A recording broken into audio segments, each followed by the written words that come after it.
Yesterday, I discussed some of the aspects of theme one of ancient history. In fact, Indus Valley civilization means Harappan civilization. Based on that, some of the MCQs which have been asked in previous years of your exam, one or two questions from civil services, one question from extra other examination, and we'll see how questions are asked either directly from NCRT or some basic books or from current affairs. Some questions may be from current affairs also. Let us take Indus valley civilisations जो हैं, इसके जो city हैं अभी बहुत सारे explore किए जा रहे हैं. History is a continuous dialogue between past and present. और जो देखोगे कि जो पॉसिबली कहा जाता है कि ये अभी पाए गए हैं या इसके संभावना है, तो अभी इस पे एक्सप्लोरेशन चल रहे हैं. तो कुछ क्वेश्चंस हम देखेंगे विद सोर्स कि कहाँ से ये आपके मिलते हैं. जैसे ये क्वेश्चन देखो, CAPF AC 2025 में क्वेश्चन पूछा गया है.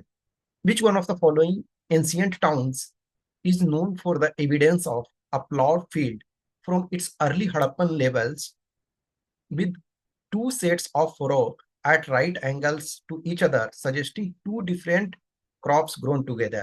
इसका मतलब क्या है कि जो निम्नलिखित में से कौन सा प्राचीन शहर अपने प्रारंभिक हड़प्पा स्तरों में पाए गए जोते हुए खेत के साक्ष्य के लिए जाना जाता है, जिसमें एक दूसरे के समकोण पर हल रेखाओं के दो समूह हैं जो एक साथ उगाई गई दो अलग अलग फसलों की ओर इंगित करते हैं. अब यदि ऐसे देखा जाए तो ये फैक्चुअल क्वेश्चन है. इसमें आप दिमाग नहीं ज्यादा लगा सकते हो. यदि आपने पढ़ा है, आप एनसीईआरटी देखोगे तो डायरेक्ट आपको ये क्वेश्चन मिल जाएगा. यदि ऐसे क्वेश्चन में यदि हमने पढ़ा है तो ठीक है, इसमें आप कोई दिमाग ज्यादा नहीं लगा सकते हो. अब देखो, यदि इसका आंसर देखो तो कालीबंगन है. अब देखो डायरेक्ट आपका ये जो थीम वन, यानी कि जो कल हमने आपको डिस्कस किया था, जो एनसीईआरटी का थीम वन है, उसमें आप देखोगे डायरेक्ट ये दिया हुआ है. पेज नंबर 3 में आप देखोगे तो archaeologist have also found evidence of A plot field at Kalibangan. और ये भी देखो, आपको ये भी ध्यान रखना है, कालीबंगन कहाँ है? राजस्थान में. कभी कभी मैच करने के लिए आपको दिया हुआ रहता है, आपको क्वेश्चन आएगा और वो दिया हुआ क्वेश्चन है, तो आपको ये जानना चाहिए कि कालीबंगन राजस्थान में है, लोथल आपका गुजरात में है, राखी गढ़ी जो है वो आपका हरियाणा में है. तो वैसे आपको जानना चाहिए. Associated with early Harappan levels, the field had two sets of furrows at right angles to each other, suggesting that two different crops were grown together. ये डायरेक्ट आपका एनसीईआरटी से है, तो ये क्या आंसर हो गया? कालीबंगन. ठीक है, तो ये आपका कालीबंगन हो गया. अब इसमें से कोई हमने यदि पढ़ा हुआ है तो हमको मिल जाएगा. अब देखो दूसरा क्वेश्चन, ये क्वेश्चन यदि देखा जाए तो ये आपको डायरेक्ट एनसीईआरटी में शायद नहीं है. मतलब एनसीईआरटी इन द सेंस है कि मैं, हो सकता है कोई बुक और में हो सकता है या किसी में, लेकिन हमें इसका डायरेक्ट नहीं मिला. लेकिन हमको ये करंट में मिला. सो एक द प्रिंट है, द प्रिंट न्यूज चैनल. मैं उसको लंबे समय से फॉलो करता हूँ क्योंकि उनके जो फाउंडर हैं शेखर गुप्ता, उनको मैं मल्टीपल ईयर से उनके चीजों को फॉलो कर रहा हूँ, देखता हूँ. ऑब्वियसली एकदम रेगुलर नहीं, लेकिन मोर और लेस बीच बीच में देखता रहता हूँ. तो ये जो मैंने उसको पढ़ा था एक जगह है. और आप देखोगे कि कुछ और जैसे कोचिंग वगैरह के आइटम्स थे, उसमें भी आपको मिलेगा. लेकिन मे बी एनसीईआरटी में एटलीस्ट, सो फर्स्ट चैप्टर मैंने कल दिया था उसमें तो नहीं था. तो ये था विच वन, ये भी आपका CAPF 25 में. तो ये मेरे अनुसार जो है करेंट से इसको रिलेट करके, अभी चूंकि एक्सप्लोरेशन चल रहा है तो इस वजह से वहां वो पूछा था. Which one of the following Harappan sites has yielded evidence of a bath basin in the toilet of a house. तो ये इसका आंसर बनावली हो जाएगा. अब देखो, इस ये टॉपिक एक तरह से है कि किसमें आपका शौचालय से धावन पात्र यानी बास बेसिन के साक्ष्य प्राप्त हुए. ये कहीं ना कहीं क्या है, एक सोचो उस टाइम के, आप जो हाइजीन है, क्लीनिनेस है. आज भी आपको जो कोविड टाइम में कहा गया था ना कि हर टाइम खाना खाने से पहले या ऑन रेगुलर बेसिस पे आपको रेगुलर बेसिस पे हाथ वगैरह धोते रहना चाहिए. तो ये क्या है, इसके एविडेंसेस आपको पहले मिले. ये देखो द प्रिंट की एक रिपोर्टर है, ये अपना जो एक्चुअली इनका करियर जो दिशा अहलूवालिया है, इनका करियर ही आर्कियोलॉजी में है। अच्छा मतलब है, कभी कभी आप इनके बारे में जैसे आर्टिकल वगैरह भी कि जब ये बोलती हैं कि पढ़ाई हमने करने लगा तो बहुत सारे चैलेंजेस थे कि इस फील्ड में जा रहे हो, इसमें क्या करोगे। तो ये है ना कि Harappan small town Banawali is full of surprises, terracotta plough, citadel, street shop jars. अब ये देखो इसमें है ना कि हाउसेस इन, अब ये बड़ा आर्टिकल था, मैंने ये छोटा पार्ट इसका एक लिया जिसमें कि ये एस्पेक्ट्स दिया हुआ। ये देखो एक्चुअल में ये इन्होंने ये आर्टिकल 24 अप्रैल 2023 को लिखा। इवन आप 2024 में कुछ आर्टिकल जैसे किसी कोचिंग का आपको मिल जाएगा, ठीक है ना, कि जो 24 में भी तो ये न्यूज में रह रहा है। ऑब्वियसली इन्होंने ये लिखा, लेकिन ये कंटिन्यूअस ऐसा नहीं है कि उसके पहले से ही चीजें चलती आ रही है। तो houses in Banawali were normally spacious with multiple rooms and a courtyard, at times connected by corridors.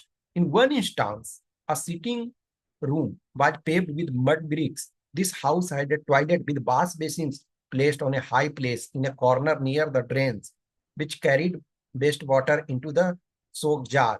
The famous Harappan seal with a horned tiger was found in this housing complex. Another house, which was bigger in size, yielded a large number of beads made of lapis lazuli. ठीक है, तो ये आपका जो है actual में देखा जाए तो करेंट से रिलेट करके पूछा गया था। अब ये देखो जो मैच करने वाला हमने आपको बोला था, तो मैच करने वाला आप मैप में देखोगे तो ये मिल जाएगा आपको। देखो जो आपका इसमें से सबसे पहले क्या है, नागेश्वर। तो नागेश्वर देखोगे तो कहाँ है, गुजरात में है।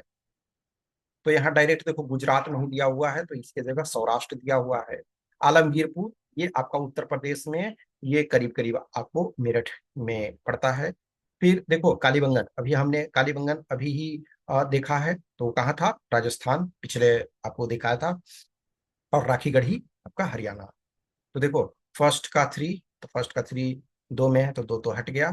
फिर देखो सेकंड आलमगीरपुर यूपी, तो ये आपका ये हो गया, ठीक है। तो ए, अब देखो इसमें मैप में तो आपको सारे नहीं मिल रहे हैं। जैसे इसमें देखोगे आलमगीरपुर नहीं दिखाया गया है, लेकिन देखो जो नागेश्वर दिखाया गया है आपका, ठीक है। तो आपका नागेश्वर है, नागेश्वर ये देखो यहाँ गुजरात में है, ठीक है। फिर उसके बाद आपका क्या है, आलमगीरपुर यहाँ नहीं है। उसके बाद देखोगे कालीबंगन, तो कालीबंगन है ये राजस्थान में है। फिर देखो राखी गढ़ी आपका गुजरात में है, तो सॉरी राखी गढ़ी आपका हरियाणा में है,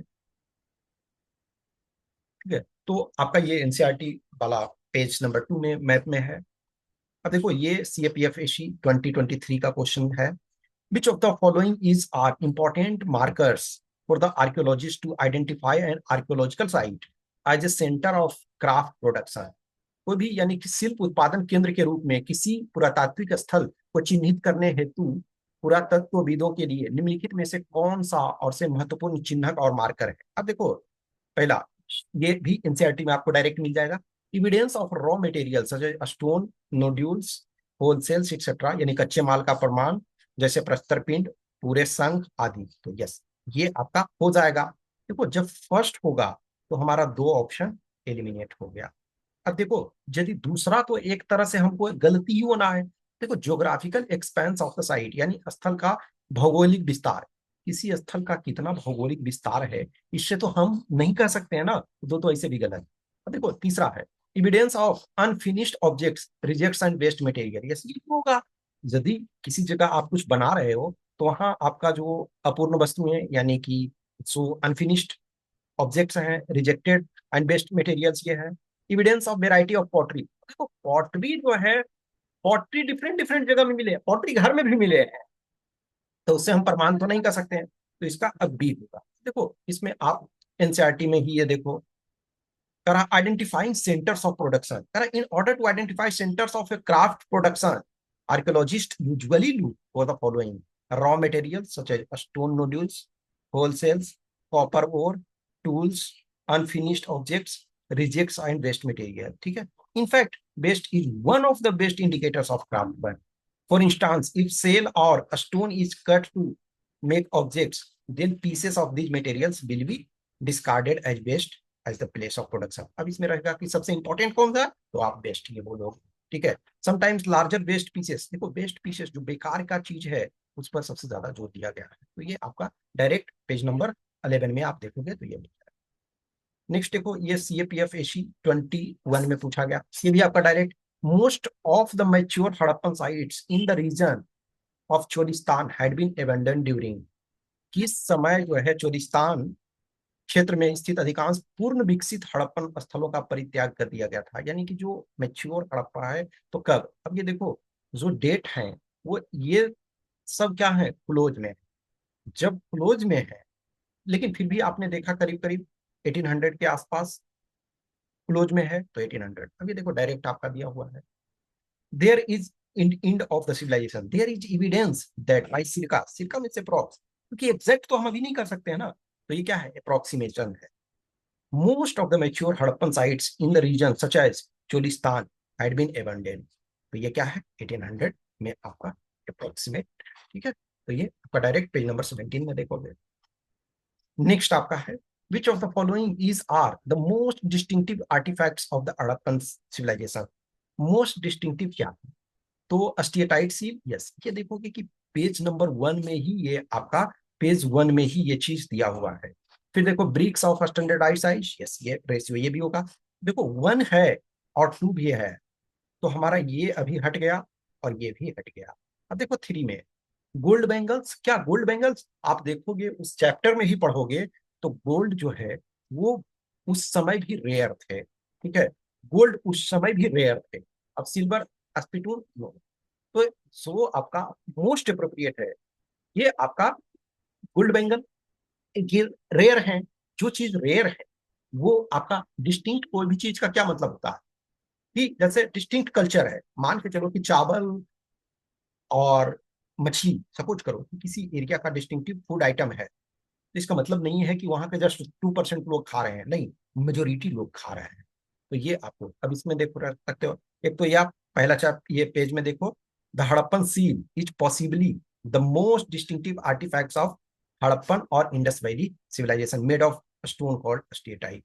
तो ये फर्स्ट पॉइंट वाला हो गया। अब दूसरा देखो, ये जो आपका कह रहा है कि bricks, other signs of planning include bricks which whether sun dried और baked were of a standardised ratio where the length and width were 4 times and twice the height respectively. Such bricks were used at all Harappan settlements. तो ये भी क्या है आपका distinctive feature है। ठीक है, तो ये आपका जो क्या है डिस्टिंक्टिव फीचर, ये भी हो गया और ये भी हो गया। लेकिन गोल्ड बैंगल्स जो है लिमिटेड, वेरी फ्यू पीपल ऐसे थे जो जिनके पास पाया जा रहा है। तो ये आपका एविडेंस मिल गया। नेक्स्ट देखो, यदि CAPF 2020, which one of the following statements about the Harappan script is not correct, करा करेक्ट कौन सा नहीं है, तो करा it has about 400 science, yes. आप एनसीईआरटी देखोगे तो 375 to 400 लिखा हुआ रहेगा, तो इसका मतलब ये सही है। It was written from right to left, ये भी आपको दिया हुआ है। It has been found on bone rods and jewellery, yes, ये भी है। It refers to the people of Meluhha, सबसे पहली बात है कि अभी तक हमने डिसाइफर ही नहीं किया है। जब डिसाइफर्ड ही नहीं किया गया है तो हम कैसे कर सकते हैं कि क्या लिखा है। इनफैक्ट मेसोपोटामियन जो है वो मेलुहा के बारे में जिक्र करते हैं। तो फर्स्ट, सेकंड, थर्ड जो ABC सही है, थर्ड हमारा, ये फोर्थ हमारा गलत है। ये देखो एविडेंसेस क्या है, देखो ये कराना Mesopotamian text refers to Meluhha, ये देखो इसमें कर रहा है पीपल ऑफ मेलुहा, ये अच्छा होना चाहिए, ठीक है ना। ये तो जो मेसोपोटामियन टेक्स्ट है वो मेलुहा को रेफर करता है। ठीक है, अब इसमें से देखो जो और पॉइंट्स हैं वो आपको मिल जाएंगे। कह रहा है कि most inscriptions are short and longest containing about 26 signs although the script remains undeciphered, देखो अभी undeciphered है to date, it was evidently not alphabetical where each sign stands for a vowel or consonant, as it is just too many signs somewhere between 375 and 400। तो ये approx 400 लिखा है तो सही है। It is apparent that the script was written from right to left, है right to left. ठीक है, उसके बाद देखो consider the variety of objects on which writing has been found, seals, copper tools, rims of jar, copper and terracotta tablets, jewellery, bone rods. ठीक है, तो ये आपका फर्स्ट, सेकंड, थर्ड, ये डायरेक्ट आपका पेज नंबर 15 में ये देख रहे हो ये मिल जाएगा। और फोर्थ जो है वो मेसोपोटामियन टेक्स्ट बोलता है ऐसा, क्योंकि हड़प्पन टेक्स्ट अभी अनडिसाइफर्ड है। ये डायरेक्ट आपको मिल गया। अब ये देखो CAPFAC 2018 में ये क्वेश्चन पूछा गया है, which of the following statements about Harappan civilization is are correct? करा there is extraordinary uniformity in artifacts as evident in pottery, seals, bricks and dates. Yes, ये आपको तो अभी तो ब्रिक्स वाला एटलीस्ट देखा, और पॉटरी वगैरह में, सील्स वगैरह में आप फिगर देखोगे तो वो मिल जाएगा, तो फर्स्ट तो सही है। लेकिन the late Harappan sites also maintained the same construction technique as were used in mature. देखो तीन फेज है, एक तो प्री हड़प्पन, एक मैच्योर, और दूसरा आपका लेट। तो कह रहा है कि लेट हड़प्पा भी सेम मेंटेन किया, ये एक्चुअली नहीं है।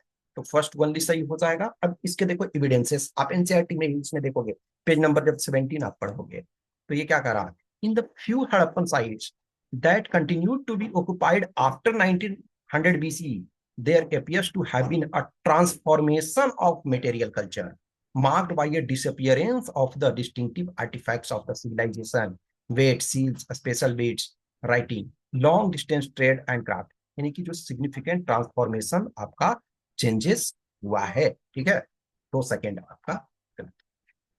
नेक्स्ट ये देखो, ये क्वेश्चन CSE प्री 2025 में पूछा गया है। The famous female figurine known as dancing girl found at Mohenjodaro is made of. कल के डेट में ये दिया रह सकता है ना क्वेश्चन, इनफैक्ट ये भी क्वेश्चन को पूछा गया कि जो फेमस डांसिंग गर्ल है वो कहाँ मिला है, तो मोहनजोदड़ो। अब ये देखो इसमें है जो कार्निलियन नो, क्ले नो, ये ब्रोंज का है। अब देखो इसमें से जो गोल्ड नहीं है, ब्रोंज है, आंसर सी है। इसमें जो एनसीईआरटी आप देखोगे, जो आर्ट एंड कल्चर वाला बुक, जो एन इंट्रोडक्शन टू जो इंडियन आर्ट एंड कल्चर का है, दो बुक का एविडेंसेस हमने लिया है। ये देखो क्लास 6 का हिस्ट्री है, 6th क्लास का हिस्ट्री है। तो इसमें देखो डांसिंग गर्ल, अब ब्रोंज फिगराइन, इसमें डायरेक्ट देखो ब्रोंज दिया हुआ है। लेकिन ये क्लास 11th वाला में जो आर्ट एंड कल्चर वाला है, and introduction to Indian art, जो ये है, इसमें देखोगे कि ये दिया हुआ है कॉपर फिगर। देखोगे, अब जस्ट इमेजिन करो, इसमें सपोज करो कि कॉपर होता एक जगह, ब्रॉन्ज के जगह मान के चलो यहाँ कॉपर होता, तब आपके मन में डाउट हो सकता था। लेकिन एनसीईआरटी ने कॉपर दिया है, और ये मीन्स 11th क्लास वाला आपका कॉपर दिया हुआ है, और 6th क्लास वाला में डायरेक्ट ब्रॉन्ज लिखा हुआ है। अब इसको कॉपर भी लेते हो तो ब्रॉन्ज जो है उसमें क्या है, 85 to 88% कॉपर ही आपका होता है। तो ऐसे भी आप उसको कर सकते हो। तो देखो दोनों में थोड़ा सा आपको डिफरेंस देखने को मिला है। ये 10th नंबर जो ये भी आपका क्वेश्चन है, ये CSE प्री 21 में पूछा गया। Which one of the following ancient towns is well known for the elaborate system of water harvesting and management by building a series of dams and channelizing water into connected reservoirs? तो ये आपका कहाँ हो जाएगा, ये धौलावीरा हो जाएगा। अब ये देखो इसमें, ये धौलावीरा में ये reservoir at Dholavira, note the masonry work. अब ये देखो, most Harappan sites are located in semi arid lands where irrigation was probably required for agriculture. Traces of canals have been found at the Harappan sites of Sortugai in Afghanistan, but not in Punjab or Sindh. It is possible that ancient canals silted up long ago. It is also likely that water drawn from wells was used for irrigation. Besides, water reservoirs found in Dhalavira. तो ये धौलावीरा में का मिला है। ये देखो assistant provident fund commissioner का exam 23 में जो हुआ था उसका एक क्वेश्चन है। Which one of the among the following observations pertaining to the works of 19th century, 19th 20th century archaeologist is not correct? इसमें करा कौन सा सही नहीं है। पहला क्वेश्चन देखो, Alexander Cunningham the first director general of the archaeological survey of India was of the view that history of India began with the origin of Indus Valley civilization. देखो, जो अलेक्जेंडर कनिंघम है वो 1875 में थे करीब, 1875 में first archaeological सर्वे के director general बने। अब जो इंडस वैली सिविलाइजेशन है वो 1922 में तो फर्स्ट साइट को प्रॉपर एक्सकेवेट किया गया, जो हड़प्पा सभ्यता है, हड़प्पा जो है, हड़प्पा दयाराम साहनी। यदि 1924 में डिस्कवर फर्स्ट किया गया, 1923 में फिर आपको मोहनजोदड़ो, ठीक है, राखालदास बनर्जी, RD बनर्जी, उसके बाद 1924 में घोषणा हुआ। तो जब 1920 1924 में, यानी कि इसके 50 साल बाद ये घोषणा हुआ कि हमारा जो सिविलाइजेशन है वो इंडस वैली सिविलाइजेशन से। तो इनको कैसे पता था? तो ऑब्वियसली ये गलत होगा। अब देखो ये सारे ऑप्शन टफ है, इसको आपको जानना बहुत मुश्किल है, इसको आपको जानना बहुत मुश्किल है, इसको आपको जानना बहुत मुश्किल है। लेकिन एक चीज, यदि आपने एनसीईआरटी को ईमानदारी से, जो रीड बिटवीन द लाइन हमने कहा था, यदि इसको पढ़े हुए होते तो एटलीस्ट कौन गलत है यही हमको फाइंड करना था, इसको फाइंड आप कर सकते थे। आपको ये पता नहीं चल सकता था कि कौन इसमें सही। देखो शायद इसमें ये होता कि कौन सही है एक, तो आपके लिए बहुत मुश्किल हो जाता। लेकिन इसमें कौन सा गलत है ये आप इसको पता कर सकते हो, इसको पता कर सकते थे, ये हमारे लिए जरूरी है। तो देखो हमने आपको कुछ 11 क्वेश्चंस अभी जस्टिस, ये मेजोरिटी क्वेश्चन आपके सीएपीएफ से रिलेटेड थे, कुछ 2 क्वेश्चंस आपको सीएससी का हमने लिया, एक क्वेश्चन एक्स्ट्रा ये जो हमने असिस्टेंट प्रोविडेंट फंड कमिश्नर वाला था, यानी यूपीएससी ही। बहुत बार जो आपको लगता है क्वेश्चंस, अब ये देखो जो कुछ चैप्टर्स हैं उससे आपको मोर और लेस रेगुलर बेसिस पे हर साल नहीं पूछा जा रहा, ऐसा नहीं है कि एकदम हर हाल में आपको इससे पूछा जाएगा। एक कुछ चैप्टर जैसे मेडाइवल में आप पढ़ोगे, सो विजयनगर एम्पायर है, एवरी ईयर क्वेश्चन ऑलमोस्ट पूछा जा रहा है, ऑलमोस्ट एवरी ईयर। वैसे ही इंडस वैली सिविलाइजेशन से मोर और लेस आपको एवरी ईयर क्वेश्चन डायरेक्टली और इनडायरेक्टली, किसी ईयर में आपको डायरेक्टली क्वेश्चन पूछा जा रहा है, किसी ईयर में इनडायरेक्टली भी क्वेश्चन पूछे जा रहे हैं। तो शुरू में जैसा कि हमने कहा आपको कि अभी जो है बेस तैयार करो, अभी जो है समझ डेवलप करो, अभी जो है एक्सप्लोर करो अदर एस्पेक्ट्स को, डिफरेंट डायमेंशंस को, चीजों को सर्च करोगे, चीजों को एक्सप्लोर करोगे। जो फैक्ट्स हैं हिस्ट्री में, ये जो कहते हैं ना कि बहुत बार आप में से बहुत सारे ऐसे हो कि हिस्ट्री को कितना भी पढ़ लो, कुछ क्वेश्चंस होंगे जो बियॉन्ड स्कोप होंगे। यस सही है। सपोज करो कि किसी ईयर आपको मोर और लेस, मैंने बताया था आपको कि 20 क्वेश्चंस पूछे जा रहे हैं, हो सकता है किसी ईयर में 12 क्वेश्चन आपके स्कोप के बियॉन्ड हो। तो अब क्या है, इस 12 क्वेश्चन किसी ईयर में स्कोप के बियॉन्ड आ गया तो इसके लिए हम 20 बुक्स पढ़ने लगेंगे हिस्ट्री में? नहीं, हमको लिमिटेड जो बुक्स हैं, बेसिक्स हैं, उनको पढ़ना है। कुछ करेंट से रिलेटेड एस्पेक्ट्स आएंगे, कुछ ऐसे डायमेंशंस आते हैं तो आपको कुछ टेस्ट में मिलेंगे। तो यदि प्रॉपर करोगे तो सॉरी 20 आ रहा तो हम 12, 13, 14, 15 इतने तक बनाने में सक्षम हो सकते हैं। कभी कभी लक होगा तो हम 18, 19 भी बना सकते हैं 20 में से। लेकिन आप ये सोचोगे कि किसी ईयर में बियॉन्ड क्वेश्चंस आ रहे हैं तो हम किसी चीज को छोड़ दें, बेसिक्स को? नहीं, आपको बेसिक्स को करने की जरूरत है। धीरे धीरे करके मैं सारे चीजों को डिस्कस करूंगा, पेपर 1 हो, पेपर 2 हो, थोड़े से मैं इस महीने के तक में पूरे सब्जेक्ट्स पे जो हैं थोड़े थोड़े डिटेल्स वगैरह आपको कराएंगे, थोड़े इंट्रोडक्शन बुक्स और ये एस्पेक्ट्स, क्वेश्चंस वगैरह जो प्रीवियस ईयर आए हैं वो आपको प्रोवाइड करेंगे कि हाँ इनको देखना है, इनको समझ विकसित करना है। और आप चीजों को थोड़ा सा सही तरीके से चलोगे तो इतना डिफिकल्ट नहीं है आपके लिए। एडवांटेज क्या है, पेपर 1 है प्लस पेपर 2 भी है, दोनों को बैलेंस करके। और तीसरा एक बैलेंसिंग फैक्टर इंटरव्यू होता है। तो हमारा देखो एक पेपर 250 है, दूसरा पेपर 200 है, ये 450 रिटेन और प्लस 150। तो ये तीनों फैक्टर मिला करके, किसी को यहाँ कम आया यहाँ बैलेंस कर लिए, किसी को इसमें कम आया इसमें बैलेंस कर लिए, तो आपको at at the end of the day average plus तीनों में लेकर के चलना है तो चीजें हो जाएगी। तो सिर्फ ये मेमोराइजेशन के एंगल से ना देखो, उसको प्रॉपर अंडरस्टैंडिंग के एंगल से देखो। ठीक है, फिर कुछ क्वेश्चंस रीड आउट होगा तो आप मैसेज कर सकते हो, कमेंट कर सकते हो, जो भी चीजें आपको लगता है इस एग्जाम के लिए जरूरी है उसको वर्क कीजिए। Okay, thank you.